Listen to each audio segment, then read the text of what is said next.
অবশেষে স্যামসাং বাজেটে ফোন আনলো স্যামসাং A06। স্যামসাং A06 এর দাম বাংলাদেশে আনঅফিসিয়ালি পাওয়া যায় 16,500 টাকায়।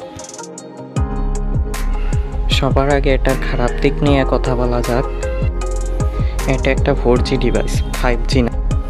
এটার ডিসপ্লে 6.7 ইঞ্চি একটা PLS LCD প্যানেল, যাও HD+ রেজুলেশনের।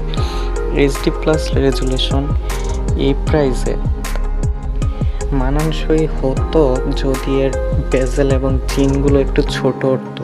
ভাই দেখেন এটার চিন এবং বেজেল কত মোটা, তাও কিসের সাথে? একটা ওয়াটার ড্রপ ডিসপ্লের সাথে। স্যামসাং এখনও বদলায়নি, এত দামি ফোন তাও ওয়াটার ড্রপ ডিসপ্লে।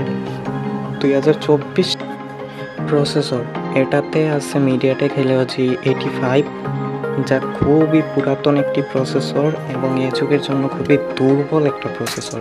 এক সময় ছিল ভালো, কিন্তু এখন 16,500 টাকায় খুবই দুর্বল মানে অনেক দুর্বল। তাও হতো যদি এতে 8GB র্যামের ভেরিয়েন্ট থাকতো। এটাতে আছে 4GB এবং 6GB র্যামের পাশাপাশি 128GB। বাই 8GB র্যামের ভেরিয়েন্ট নেই।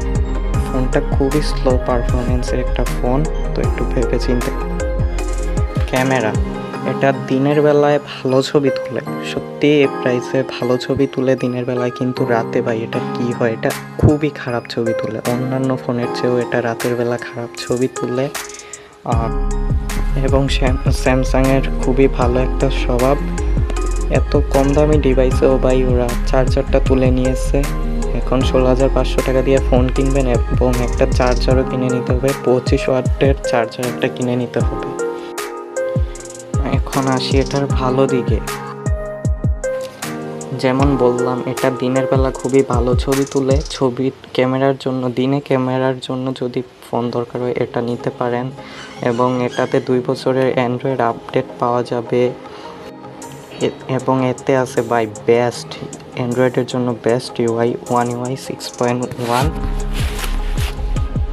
তো এইসবই হলো এই ফোনটার ভালো দিক এবং খারাপ দিক।